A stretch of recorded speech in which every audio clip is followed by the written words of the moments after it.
মনে হচ্ছে এই মামলার সবচেয়ে বড় সন্দেহভাজন এতদিন আমাদের সামনেই ছিল। ইন্সপেক্টর আরিফ হোসেনের কণ্ঠে কোনো উত্তেজনা ছিল না, বরং ছিল এক ধরনের শীতল দৃঢ়তা, যা শুনে আমার বুকের ভিতরটা আরো ভারী হয়ে উঠল। তদন্ত কক্ষের বাতাস যেন হঠাৎ জমে গেল। কম্পিউটারের স্ক্রিনে এখনো ফাইল ক্রপটেক লেখা ভেসে আছে, কিন্তু আমার চোখ বারবার ঘুরে যাচ্ছে ইয়াসিনের মুখের দিকে।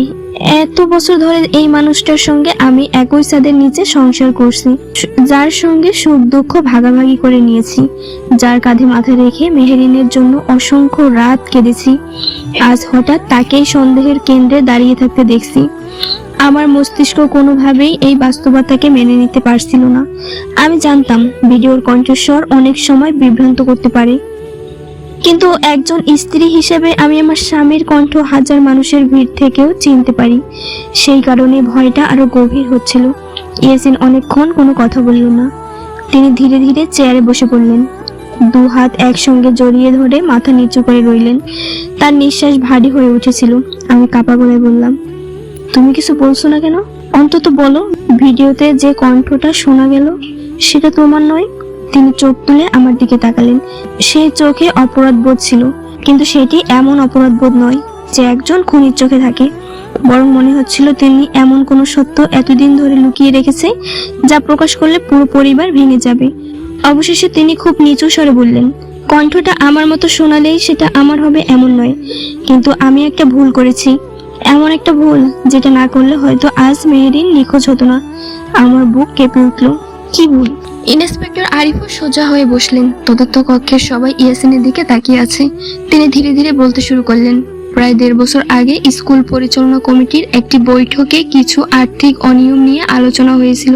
স্কুলের পুরনো বিজ্ঞান ভবন ভেঙে নতুন ভবন তৈরির জন্য সরকারি বরাদ্দ এসেছিল, কিন্তু হিসাবের সঙ্গে বাস্তবের কোনো মিল ছিল না। কাগজে কলমে যে পরিমাণ টাকা দেখানো হয়েছে, বাস্তবে তার অর্ধেকও হয়নি। আমি বিষয়টা নিয়ে প্রশ্ন তুলেছিলাম। তখন প্রধান শিক্ষক আব্দুল কাদের আমাকে আলাদা করে ডেকে বলেছিলেন, বিষয়টা আর নাড়বেন না। তিনি বলেছিলেন, সবাই এতে জড়িত, আপনি চুপ থাকলে আপনারও ভালো হবে। আমি ভাবলাম হয়তো রাজনৈতিক ও প্রশাসনিক কোনো ব্যাপার, তাই আর এগোয়নি। আজ বুঝেছি সেটাই আমার জীবনের সবচেয়ে বড় ভুল ছিল। আমি বিস্ময়ে তার দিকে তাকিয়ে রইলাম। তুমি আমাকে কখনো বলনি কেন? ইয়াসিন দীর্ঘশ্বাস ফেলে বললেন, কারণ আমি ভেবেছিলাম বিষয়টা শেষ হয়ে গেছে। বুঝতেই পারিনি মেহেরিন কোনোভাবে সেই রহস্যের কাছে পৌঁছে যাবে। ইন্সপেক্টর আরিফ টেবিলে আঙুল ঠুকতে ঠুকতে চিন্তা করছিলেন। তারপর তিনি কম্পিউটারের স্ক্রিনে ভিডিওটা আবার চালু করলেন। কয়েকবার থামিয়ে জুম করে শব্দ বাড়িয়ে ভিডিওর প্রতিটি অংশ বিশ্লেষণ করতে লাগলেন। হঠাৎ তিনি একটা ফ্রেমে ভিডিও থামালেন। ছবিটি ঝাপসা, কিন্তু দরজার কাছে একজন মানুষের প্রতিচ্ছবি দেখা যাচ্ছে। মুখ স্পষ্ট নয়, তবে তার হাতে একটা বড় রূপার আংটি। আরিফ সঙ্গে সঙ্গে ভিডিওর সেই অংশের ছবি প্রিন্ট করার নির্দেশ দিলেন। ঠিক তখনই ফরেনসিক বিভাগের একজন কর্মকর্তা আবার কক্ষে ঢুকলেন। তার হাতে আরেকটি রিপোর্ট। তিনি বললেন, স্যার, মেমোরি কার্ড থেকে ডিলিট করা কিছু ডেটা আংশিকভাবে উদ্ধার করা গেছে। সবাই উৎকণ্ঠিত হয়ে তার দিকে তাকালো। তিনি জানালেন, ভিডিওটি মূলত 12 মিনিট দীর্ঘ ছিল, কিন্তু ইচ্ছাকৃতভাবে বেশিরভাগ অংশ মুছে ফেলা হয়েছে। যেটুকু উদ্ধার হয়েছে তাতে বোঝা যাচ্ছে ভিডিওটি শেষ হওয়ার আগে মেহেরিন খুব জোরে একটা নাম উচ্চারণ করেছিল, কিন্তু শব্দ এতটাই বিকৃত যে পুরো নাম পরিষ্কার নয়, শুধু শেষ অংশে শোনা যাচ্ছে, কাদের। আমার শরীর ঠান্ডা হয়ে গেল। প্রধান শিক্ষক আব্দুল কাদের, নাকি অন্য কেউ যার নামের শেষে কাদের আছে? ইন্সপেক্টর আরিফ সঙ্গে সঙ্গে সিদ্ধান্ত নিলেন, আজ রাতেই স্কুলে যেতে হবে। রাত তখন প্রায় 12:30। তখন পুলিশের 2টি গাড়ি নিয়ে আমরা স্কুলের উদ্দেশ্যে রওনা হলাম। পুরো রাস্তা ফাঁকা, বাতাসে বৃষ্টির গন্ধ। স্কুলের বিশাল লোহার গেটের সামনে পৌঁছতেই দারোয়ান ভয় পেয়ে দরজা খুলে দিল। এত রাতে পুলিশ দেখে সে বারবার বলেছিল, স্যার, কি হয়েছে? ইন্সপেক্টর কোনো উত্তর দিলেন না। তিনি সরাসরি পুরনো বিজ্ঞান ভবনের দিকে হাঁটতে শুরু করলেন। ভবনটি অনেক আগেই পরিত্যক্ত। জানালার কাঁচ ভাঙা, দেয়ালে শ্যাওলাও জমে গেছে। ভেতরে ঢুকতেই এক ধরনের স্যাঁতস্যাঁতে গন্ধ নাকে এলো। মনে হচ্ছিল বহু বছর ধরে এখানে কেউ আসেনি। হঠাৎ মাহির থেমে গেল। সে কাঁপা গলায় বলল, আমি এই জায়গা চিনি। আমি অবাক হয়ে তার দিকে তাকালাম।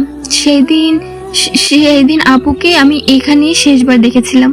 তার কণ্ঠ কেঁপে উঠল। ইন্সপেক্টর টর্চের আলো মেঝের উপর ফেলতেই দেখা গেল এক কোণে লাল রঙের খুব পুরনো একটা সুতা পড়ে আছে। ঠিক সেই সুতোর মতো যেটা আমরা বিন ব্যাগের ভিতরে দেখেছিলাম। তিনি নিচু হয়ে সেটা তুলে নিলেন। তারপর আলো ঘুরতেই দেওয়ালের একপাশে অদ্ভুত একটা দাগ চোখে পড়ল। দেখতে যেন নতুন করে রং করা হয়েছে। ইন্সপেক্টর হাত দিয়ে দেয়ালে চাপ দিতেই বুঝলেন ভিতরে ফাঁকা।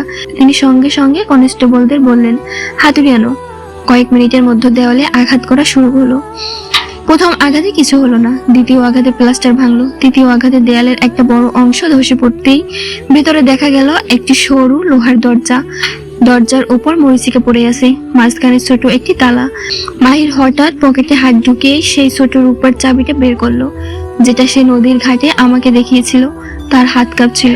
সে ফিসফিস করে বলল, মা, আমার মনে হয় এই চাবিটা এই দরজারই। চারদিকে নিস্তব্ধতা। ইন্সপেক্টর ধীরে ধীরে চাবিটা তালার কাছে নিয়ে গেল। চাবি ঢুকাতেই খট একটা শব্দ হলো, তালা খুলে গেল। কিন্তু ঠিক সেই মুহূর্তে ভবনের বাইরে কারো দ্রুত দৌড়ে পালানোর শব্দ ভেসে এলো। ইন্সপেক্টর আরিফ চিৎকার করে উঠলেন, কে ওখানে? দাঁড়াও। টর্চের আলো বাইরে ফেলতেই অন্ধকারের মধ্যে একটি কালো হুডি পরা মানুষকে দৌড়ে পালাতে দেখা গেল।